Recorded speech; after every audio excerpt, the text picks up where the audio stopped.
Welcome, welcome. This is David Parra with AARP Arizona, and here we are again. This time we are going to be focusing on what's on my ballot. What's on my ballot? Gina, welcome and thank you very, very much.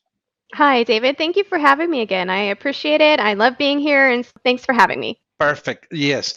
So I would like us to take the same approach. I will ask very straightforward, simple questions, and then you provide the answers for us. So, what is on my ballot? Pretty loaded. Can you cover these items for us?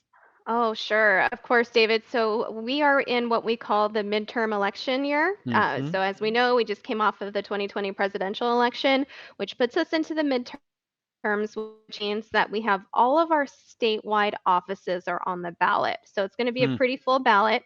But let's kick off at the federal level first. We do have some federal races that are on the ballot, including an open seat that's getting a lot of attention across the nation right now. And then, of course, we have our 9 congressional districts, which are up for election again. So, writing some key federal races here in Arizona. And then we jump into our statewide elections, which, as I mentioned, we have all of those statewide offices from governor to secretary of state to mine inspector to superintendent of public instruction. There's quite a bit there. Those all have 4-year terms. And so it's very important for voters to consider those on their ballot this year. And then, of course, at the state level, we have our state legislature. So we have 30 legislative districts in Arizona. Each legislative district has 1 state senator and 2 state representatives. So Mm. voters will have those on their ballot as well to select for, and they do have 2-year terms. And Wow. that covers us at the federal and state level, David. But then we Hmm. get into local elections. There could be county elections, city or town council elections, special districts such as a special water district or a fire district or school board elections. It all depends on where the voter lives. But again, these are all very important decisions that we make on every ballot. So I know voters are always so excited to vote in the presidential election. Gets a lot of media coverage, but these midterms, they're so important as well too. So we hope people continue to turn out at the polls. Now, I mean, you've been with the with clean elections. You said 8 years, so you've seen at least a couple of full cycles. Have you seen this loaded ballot in the past? I mean, is it pretty common or not necessarily?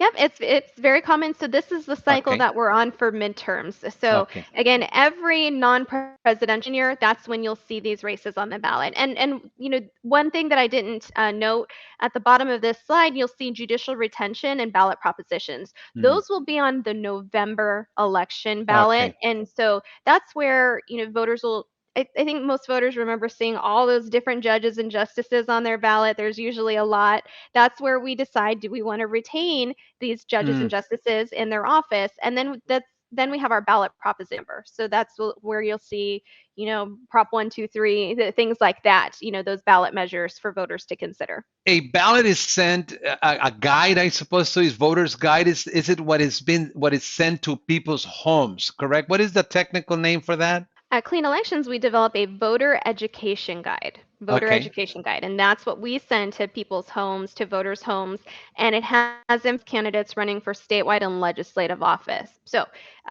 it's got great information there. But we are in election season, David. So voters, I'm sure they're going to be getting a lot of information in their mailbox from candidates, from political parties, campaigns. Yeah, this is just what it's part of our democracy, so we have to participate and be informed.